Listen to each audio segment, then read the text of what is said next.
Thank you very much for the invitation. I came here as a discussant to Leonardo's paper, but Leonardo's paper is actually very good. I think it covers most of the spectrum. And what I'm going to try is to reinforce some of the points that he has highlighted in the paper and in the presentation, and then go a bit beyond, go mainly on the idea that perhaps in order to implement this, we need to pay more attention to some of the questions that were coming from the audience of capacity and legitimacy at the local level, and look at how institutions actually affect the capacity or the potential for a territorial approach to actually work. So let me just go very quickly. I've got a few slides that reflect on what was said before. The idea that today we're being sold that we have two types of approaches. One is the idea of the spatially blind, and you mentioned it comes in the World Development Report 2009. The other one is the territorial approach that has been discussed. The spatially blind versus territorial approach is a fallacy because it doesn't exist. In fact, when you do a spatially blind approach, as was said by Henry Overman, who's one of the main proponents of this approach last week at the Regional Studies Conference, you have to bet on your either largest territory, your largest city, or you have to bet on your most dynamic city, your most dynamic territory. And he says very often they are the same. The problem here is that, well, you're putting your eggs in one basket. And you're saying if you're in Britain and you put it in London and you make the emphasis in London, you hope that if London grows faster, and that's a big if, than the rest of the country, then growth is going to spread out through the redistribution channels of a developed country like that of the UK. The only problem, I'm looking at the countries where DEFCO works, and you apply this logic as was done in the World Development Report to, let's say, the Democratic Republic of Congo, and density and agglomeration in Kinshasa is not the same as, it's not a synonym of dynamism, it's not a synonym, and the same when you apply it to Bangladesh or Dhaka. So the idea of a territorial approach, and I think this is an emphasis that comes well is that you focus on the growth potential of all territories. Doesn't mean that you have to intervene everywhere, but at least you try to mobilize potential that otherwise would have been left untapped. And you have to remember that in the developed countries, as the OECD has recently said, 2/3 of growth comes from intermediate cities and rural peripheral regions. And if you mobilize potential that has been untapped, that results in overall economic growth, overall economic performance at the national level. And this is an approach that is becoming, probably I would say that the European Union is coming a bit behind, because it's already present by the OECD, the Confederación Corporación de Fomento in Latin America has been doing it since 2010. Of course, there was the Barker report, and now, as mentioned before, the whole reform of the European regional development policies, 2014, is based on this territorial development sort of approach. The other thing is that when you look at Leonardo's paper, which I think is very good, he mainly focuses on this dimension, which is the dimension of strategies, which I think is excellent. He looks at budget support, he looks at planning support, which are essential elements in order to make sure that the strategy works. But he also mentions in a whole part, which is institutions, which for me is a bit reductionist, because you focus on a very important issue, which is decentralization. But it goes a bit beyond, and you mentioned that very clearly in your discussions. And you hope that you're going to have a bicycle with two equal wheels, that you're going to go and to help develop the institutions, and you're going to put the right strategy, and the bicycle is going to move forward, you're going to achieve sustainable, inclusive development. The problem is, then you go, you're in DEFCO, you go and work in the countries you work, and your bicycle looks like this.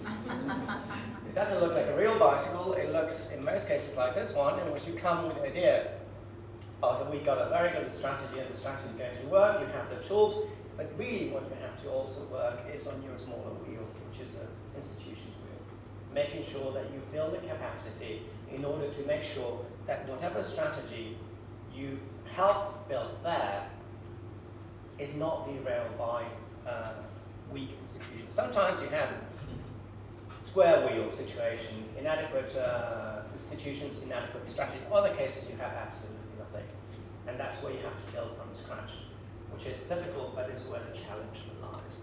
So mainly, most of these strategies need this part of institution building, capacity building, in order to avoid the pitfalls that were mentioned in some of your questions. So how can we get rid of the prevalence of individual over collective interests? How can we get rid of elite capture by local elites of any sort of local development strategies that are developed there? How can we solve the inside-outside problems? How can we improve what are, in many cases, basically inefficient systems?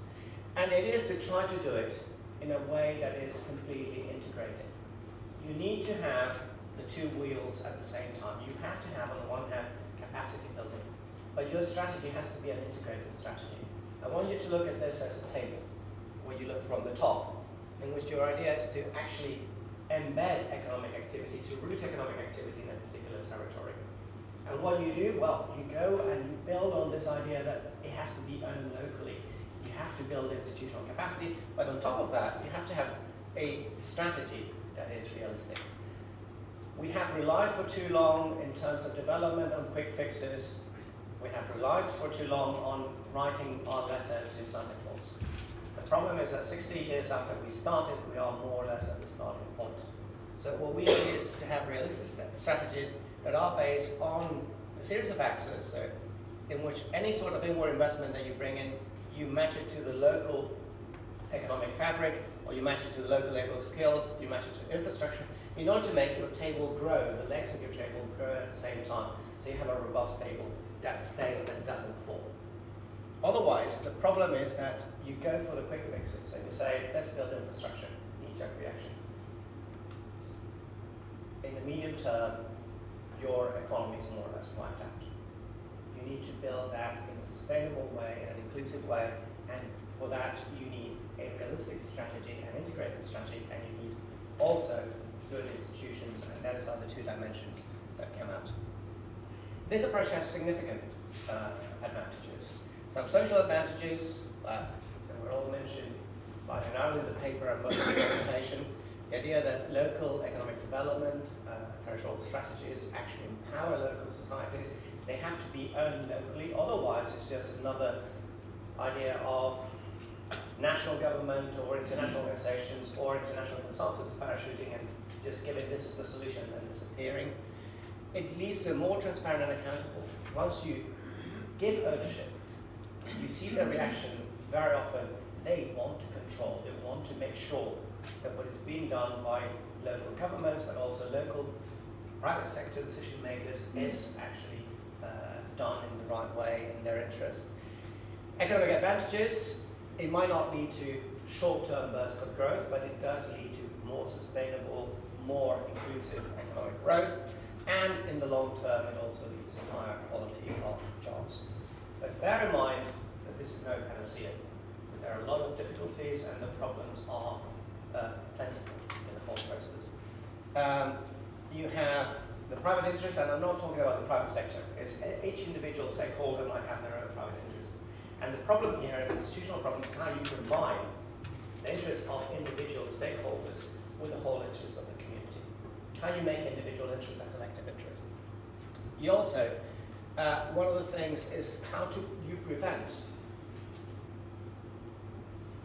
opportunistic, let's say, attitudes that in which individual stakeholders take the short-term benefit at the expense of the long-term benefit of the community. And therefore, there's a fine line between generating what can be called strategies of gain, in which territorial development strategies, in the design that Leonardo has put in his paper, become strategies that actually lead to this sustainable, inclusive, accountable, and transparent sort of development, and strategies that actually become virtually nothing, more of the same. So elite capture by certain groups, and rent seeking, so capture of rents by existing previous elites. In order to do that, well, it depends on three things. The first one is this constant capacity building.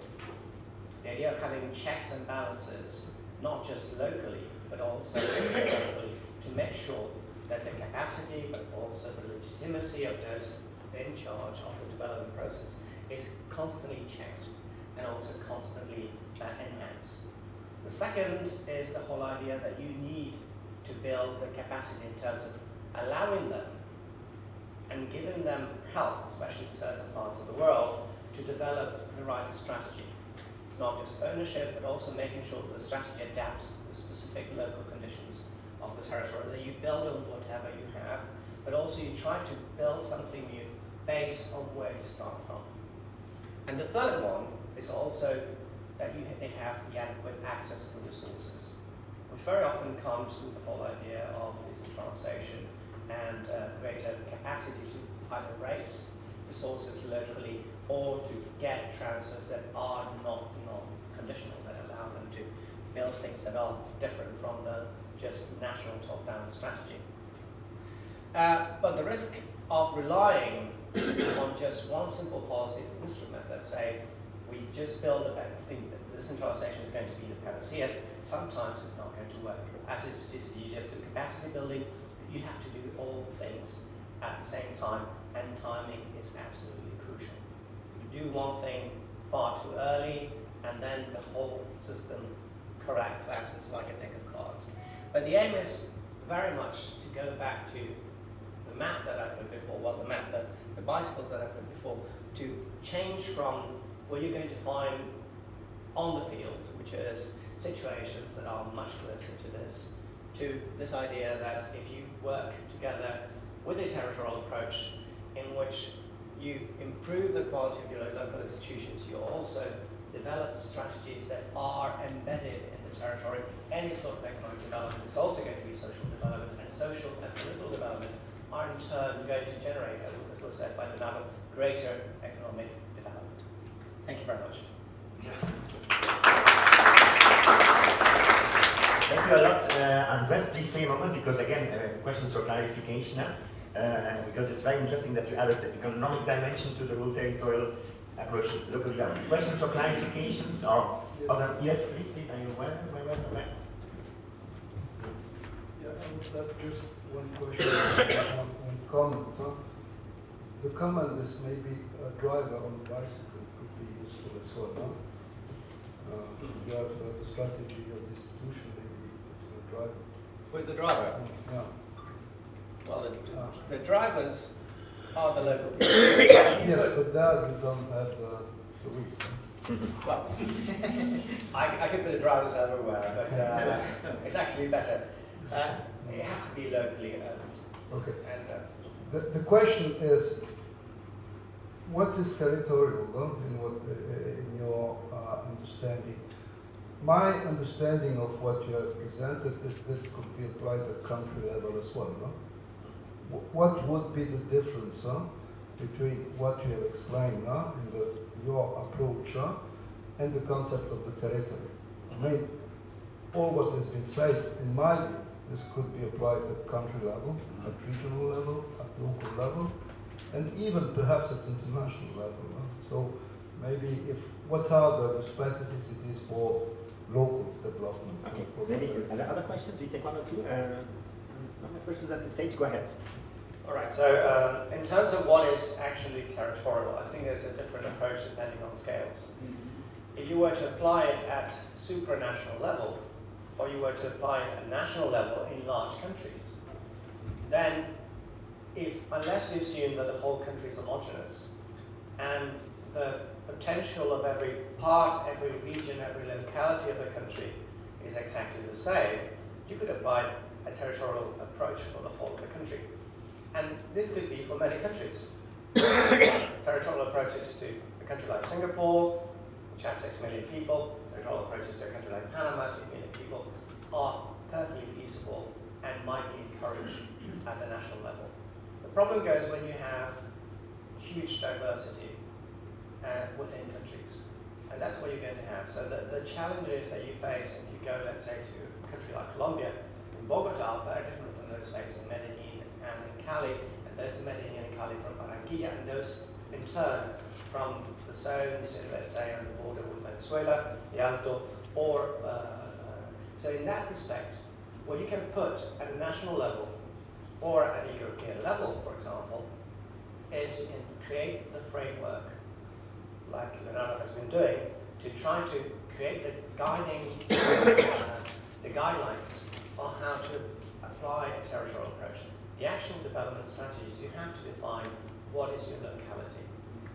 And there you can say you can do it at very, let's say, large scale, which means very small territorial units. You can do it at intermediate levels. I think here is a question of mainly common sense. What is going to work most? If you do it too small, you have a myriad of territorial approaches that very often are competing with one another and don't lead to problems of coordination, lead to problems of delivery. If you do it too large, try to apply for the whole country, you have a top-down approach because there's really no participation. You have to find the right scale, and that right scale might vary enormously from place to place, etc. But it has to be realistic. Don't try to do this too much below, let's say, levels of 50,000, but don't try to go beyond 7 or 8 or 10 million, because that's going to be a problem. If you were to apply this to a Chinese province, the Chinese provinces tend to be too large, too diverse, too interesting in terms of demands by local population and needs and potential. Several within certain parts of Chinese provinces, for example. I hope this clarifies the question. Last question before we go to thank you. Second discussion.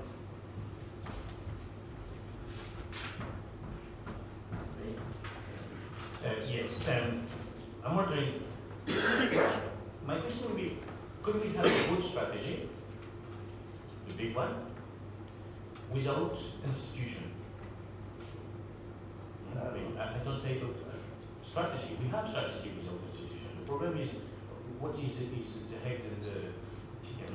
That is the first dimension is because I do remember from my economic studies that Rodríguez have also developed, as Andrés would say, I mean, the importance of capacities of the institution for development issues at national and international level. That is one question. The second one is, let's consider, for instance, within the EU, at territorial level, we have a global strategy called EU 2020, which can impact local policies and local activities. So the question is, how can we manage this territorial dimension that you underline with this global strategy? I mean, the link between these two institutional levels. Thank you. Okay, last question. Oh, yeah. No, please, madam, and then we go to the second discussion and to the answers of our colleague. Please. Thanks. I have just some very brief comments, just to reiterate the points made by the others that have spoken. It's very interesting to listen to the presentations. I think I have just a quick comment about you're looking for a territorial approach, and I think it's interesting to sort of compare and contrast that terminology with what is being used in the EU, which is territorial cohesion, which is slightly different. It's not quite the same thing, and also this notion of balanced development models, because I think we just got to be careful about what this actually means. We're not talking about, well, I think we need to sort of emphasise that it's getting the right balance in each country, and not sort of taking a sort of homogenous approach to development generally. And as I understand that that today you're trying to really sort of tease out some of the kind of key lines between these sort of vertical relationships between the sort of national and the local, and how you sort of influence these to stimulate local development. My just reflection on this would be say, please don't forget about the spatial. There is a spatial reality which no one can ignore. And I think that spatial reality and what's going on the ground and where people are choosing to live is really, really important. And just to sort of comment on the urban metropolis, I think the issue that we've got is that there may be urban metropolis, but they're not thriving in the majority of developing countries, and they're also not dynamic, and they're not. That is the sort of core question. So it's a core problem, and it's trying to it's trying to facilitate that, but maybe a city by city or a country by country approach is needed to a certain extent. Thank you. And then we have the neighbor, and then we go back to our friend Andrés. Okay, two things. With this démarche, including the economic aspect into the territorial approach, how do you ensure that the growth will be inclusive and also there will be some poor policies? Because poor are not voting normally and are always underrepresented in CSO and so on and so forth. Yeah. All right, let me see if I know a set rich of questions. Let me see if I remember everything. First one, a question about which one is which, chicken and egg. Is it first the chicken or is it first the egg? And then in running sense, you can probably build on the strategy. The other thing is, I think the chicken and egg sort of dilemma as well is you need a chicken to have an egg and you need an egg to have a chicken. So you need both. You need a good strategy to make things work, but you need good institutions to make things work. Doesn't mean that you have to have good institutions to have a good strategy in place. Your strategy can help improve your institutions, and your institutions will make your strategy move forward and work.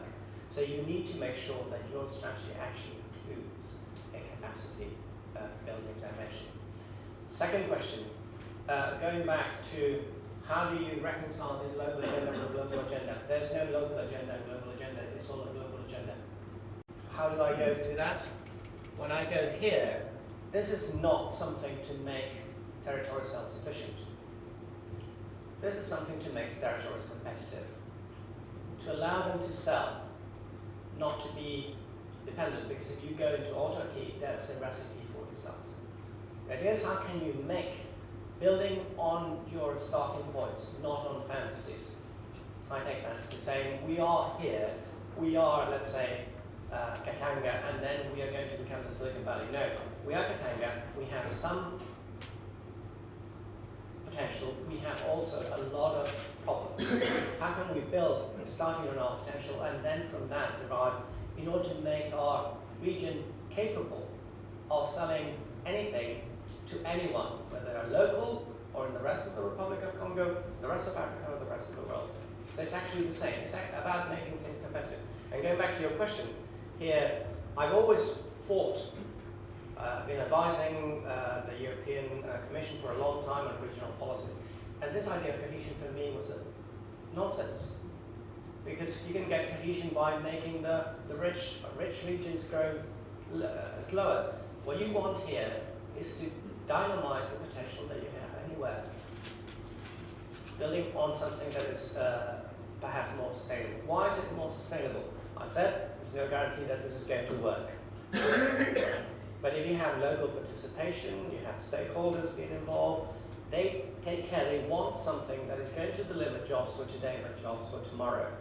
That is going to deliver food for today but food for tomorrow. They want something sustainable, they want something that delivers greater quality.